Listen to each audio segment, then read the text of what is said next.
আর কি, বা যারা চাইনিজ বাইক অপছন্দ করেন তাদের জন্য।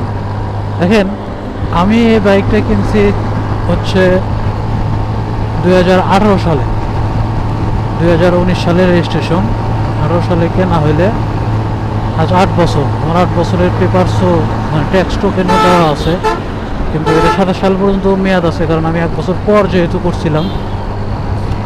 যাই হোক, কথা যেটা বলার জন্য সেটা হচ্ছে, আমি বাইকটা নিয়েছিলাম মূলত ইতালিয়ান ব্র্যান্ড বেনেলি দেখে, এবং তাদের ফ্যাক্টরি চায়নাতে, সেটা আমি জানতাম। তারপরও এটাই নিছি, কারণ অ্যাপল আইফোনের ফ্যাক্টরিও চায়নাতে আছে।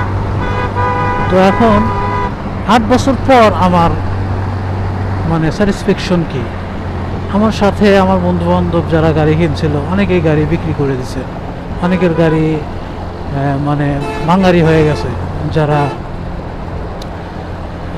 বিভিন্ন ব্র্যান্ড প্রচলিত ব্র্যান্ডের বাইক কিনছে। কিন্তু আমি আমার গাড়ি এখনও চালাইতেছি, তাও কেমনভাবে চালাইতেছি, এই যে ঢাকা থেকে বগুড়া চলে আসছি, প্রায় যে আসলাম, একটাও লবণ কোম্পানির কচ্ছপ, ইয়ামাহা কোম্পানির এফজেড আমাকে ওভারটেক করতে পারে না।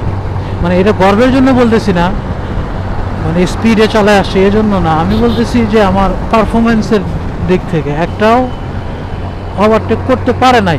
আমি মোটামুটি ওভারটেক করে আসছি সবগুলারে। এবং মানে আমার পারফরমেন্স ড্রপ হয় না। 8 বছর কিন্তু চলতেছে গাড়ি, ওই ইয়ামাহা কোম্পানির গাড়িও প্রপার মেনটেনেন্স করতে হয়,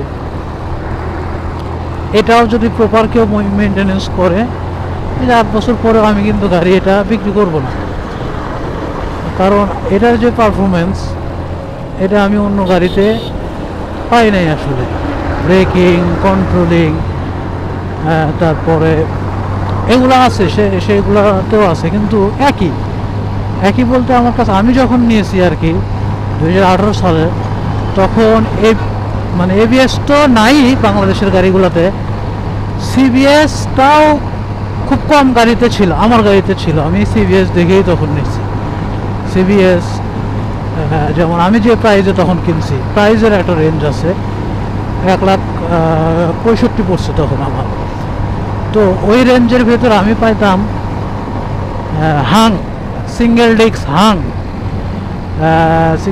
হাং পাইতাম, পিছনের চাকা পাইতাম 110, সেখানে আমি চাকা পাইছি 130, 2টা হাইড্রোলিক, সিবিএস ব্রেকিং সিস্টেম,